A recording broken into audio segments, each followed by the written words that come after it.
Hi folks, so the big budget announcements have been made and we are here to simplify it all for you. Just in case you're confused, a lot of announcements on personal income tax.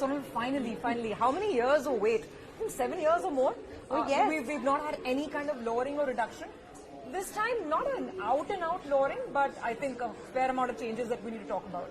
Yes, and actually the expectation was it will be in the old tax regime, but lo and behold, it is actually in the new income tax regime, and a lot of changes there, some sweeteners added as we were pointing out as well. So let's get started with the changes. Oh yes, absolutely. First of all, we don't want to confuse you.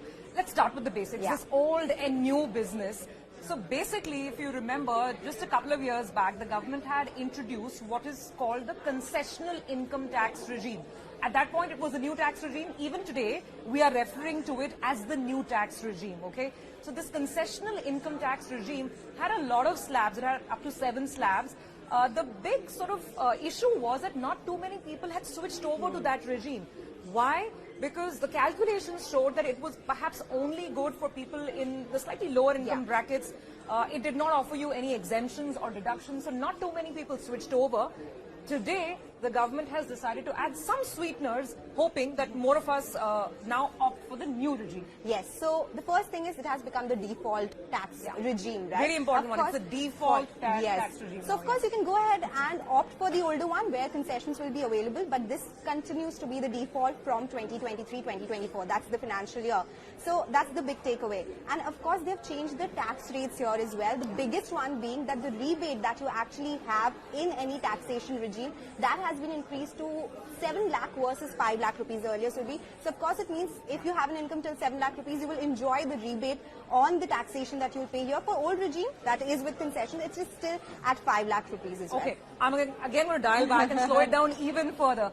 First things first, if you're an individual salaried person or an HUF, you can opt for the new regime. In fact, it's become your default regime. So now, if you want to be in the old regime, then you have to explicitly go and tell your CA that or tell your office, your payroll team that. So that's number one. The second is those who have income from business or profession, not salaried, business or profession, they cannot endlessly go on opting for the old regime. For the new fiscal year that's going to start in April, they may choose to go and opt for the old regime, but the next year onwards, they will also be moved by default to the new default tax regime. So keep that in mind depending on which category of a taxpayer you are in. I'll just quickly go over the slab rates and then we'll come to the 7 lakhs rebate, which is a really good one. The slab rates, take a paper and pencil if you have one handy, or else we'll try and sort of put some of the graphics out there as well. This is the new default tax regime. The first slab rate is 0 to 3 lakhs, nil tax, no tax if your taxable income is 0 to 3 lakhs. The next one is 3 to 6 lakhs. Here the tax liability is 5%. Now we move to the next, 6 to 9 lakh rupees, the tax liability is 10%. 9 to 12 lakh rupees, this slab is at 15% income tax. 12 to 15 is at 20%. Above 50 lakhs, 30%. So straight away first, immediate comparison zone that comes to mind is in the old regime, anyone with a taxable income of above 10 lakhs straight away falls into 30%. But now here, if you are above 15%, then you fall under 30%. So that, is the first relief to begin with. Yeah, it looks like a relief, right? And you spoke about rebate. So the general confusion that we were hearing from people also, what happens? Are they trying to exempt it till 7 lakhs? But that's not the case. It's still exempt till 3 lakhs. No tax till 3 lakhs. But only if you have an income of up to 7 lakhs is when the rebate will be allowed under Section 87A.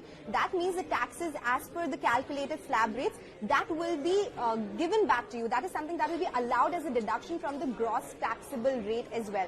So that is what rebate means. If you have 9 lakhs, you will have to go as per your slab rates as well. So 0 to 3, 3 to 6, 6 to 9, that is something you'll have to apply.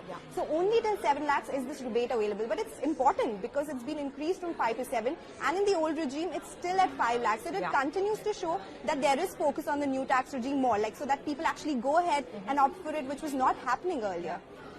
That's a lot of numbers already. Okay, let's now take it to the next level. What else does this new regime offers? It actually offers standard deduction, which was not the case when it was first introduced back in 2020. So there will be a standard deduction of 50,000. What that means is that from your total taxable income, let's say X is your total taxable income, straight away 50,000 is knocked off, and you come to a lower level, and then sort of you start paying tax as per your slab. So I think that should be some relief for a lot of people. Yes, of course, because that is something that was available in the old tax regime, and people were like, if no standard deduction is available in the new one, why should we go? Why should we go? Yeah. And the other one that you have been pointing out since morning, you've had conversations as well, is what happens to HNI. So there as well, they've come up with a different tax rate as well. So highest surcharge slab, it is lowered from 37% to 25%. It is for anyone who opts for a new tax regime and for people who earn a higher rate of income as well. So you put out these numbers up to rupees 50 lakh, there is no surcharge. 50 lakh to 1 crore rupees, it is 10% of surcharge that you have to pay. 1 crore to 2 crores, 15% of surcharge, and above 2 crore rupees, it is 25%. So again, it is a push towards the new tax regime, and this effective tax, I don't know how much of an impact will it have, to be honest, because it's not such a big fall that we are seeing here in the overall final rate from 43% to 39%, but looks like, yes, it will be some difference that will be made for the high net worth individuals as well. So that's the another change.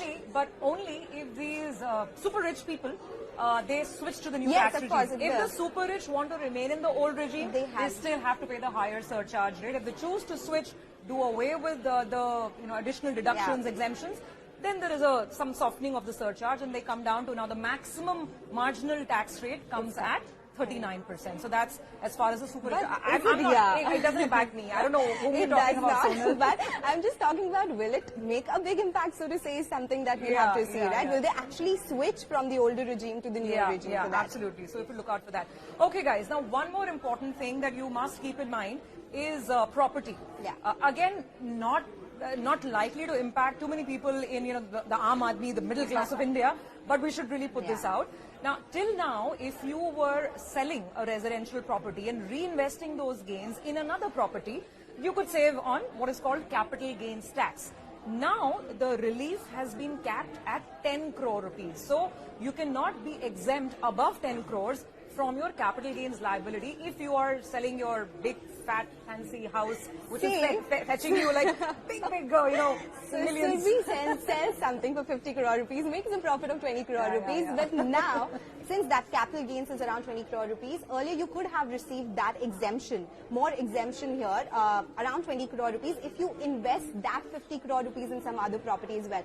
But now it has been capped to 10 crore rupees. That's the only exemption that you'll get. So that 10 crores will still be taxed as capital gains tax. So as Surabhi said, will not impact the middle class, but a lot of people, they go ahead and invest in other properties, high luxury apartments, in order to save that tax. And that's exactly what she said as well in the speech. In order to curb that, the tax concession, so to say, they're going ahead and curbing or capping the limit to 10 crore rupees. So when I sell my sea castle this year and reinvest it in my apple orchard, fancy house, well, please call me there. Yeah, I'll have to pay tax. Essentially, I'll have to pay tax. Joking, guys, joking. Yeah. Okay, now that is on property. No other major changes. One more thing that we haven't pointed out, the dampener really for the new tax regime. So you get standard deduction, which is 50,000, but the big one, ATC, ATD, you don't get that. So now this new default tax regime that we are in, that 1.5 lakh rupees under ATC, where all your ELSS, your the policies, PPF, all that would come in, your PF would come in. Those deductions are not available in the new tax regime. Health insurance, 25,000 for self, 50,000 for senior citizens. The ATD deductions, again, not available in the new tax regime, which again brings us back to the point. I think we'll have to go back and really sit with the calculator, pen and paper, and see which regime makes sense. Yes, so that's exactly what we are going to be doing after this live. Of course, you have any questions, please send it to us. If not now, we'll be taking that up in our later shows, but keep writing to us. That's the update as of now as far as the income tax front. You have something to say? I have one more point. Yeah, by the way, we'll be taking your questions on TV. We are live at 3:30. And once again at 7 p.m. this evening, we're again live on social media and on our digital property. So keep sending those questions in, because lots of clarifications are coming through the course of the day. We'll end with the one aspect on which right now there isn't enough clarification, and that's life insurance. So what the budget has essentially said is that if you are paying a premium of over 5 lakh rupees on your insurance policy, and these are not the ULIP policies which are linked to the market. But the non-ULIP policies, your traditional policies, the money that you earn, which the insurer pays back, the earning that you have on that policy, some of these are sort of a investment come protection plan as they're sort of sold in the market. Whatever you're earning from this policy, now if the premium is over 5 lakh rupees, you will have to pay tax on that earning as per your slab rate. And I think this is causing a lot of flutter and a fair amount of sort of heartburn out there. Oh yes, it will, because this is something which was not expected, and additionally, we are still analyzing what it would mean in the hands of a taxpayer and generally for the insurance industry as well. So that's of course the big update that we have received on the income tax front, and of course we'll keep analyzing that for you and bringing you more updates. So do write to us, as we said, at 3:30 and 7 p.m. We'll be taking up those queries as well. Thank you so much for joining us on this live.